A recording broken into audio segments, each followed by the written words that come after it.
Ngayon, titingnan natin ang pinakahuling earthquake update mula sa Philippine Institute of Volcanology and Seismology, particular mula September 30 hanggang October 13, 2025. Handa na ba kayo? Unang-una sa ating listahan, isang malakas na lindol ang yumanig noong September 30.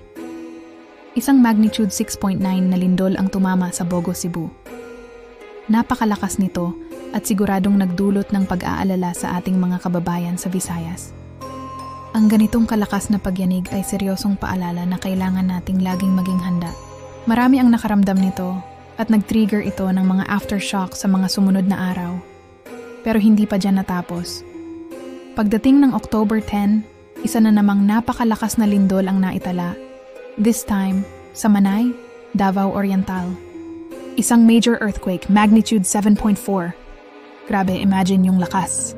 Ito yung tipo ng lindol na may potensyal talagang magdulot ng malaking pinsala. Kaya't iba yung pag-iingat ang kinailangan ng ating mga kababayan sa Mindanao. Talagang pinatunayan nito na walang pinipiling lugar ang malalakas na lindol sa ating bansa. At ang pinakahuli sa mga malalakas na naitala ay noong October 13. Muling yanig ang Bogo, Cebu ng isang magnitude 5.8 na lindol.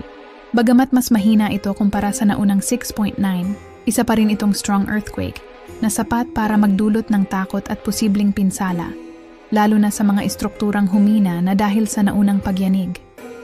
Kung titingnan natin ang map, makikita natin na hindi lang sa Cebu at Davao Oriental nagkaroon ng mga pagyanig. May mga naitala rin sa iba't ibang bahagi ng Luzon, Visayas at Mindanao. Mula sa maliliit hanggang sa malalakas na lindol, kitang-kita na active ang mga fault lines sa buong kapuluan. Lahat ng mga pangyayaring ito ay malinaw na paalala na ang Pilipinas ay nasa Pacific Ring of Fire. Ibig sabihin, part na talaga ng ating buhay ang mga earthquake. Hindi natin alam kung kailan eksaktong tatama ang susunod na malakas na lindol. Kaya ang pinakamahalagang magagawa natin ay ang maging handa.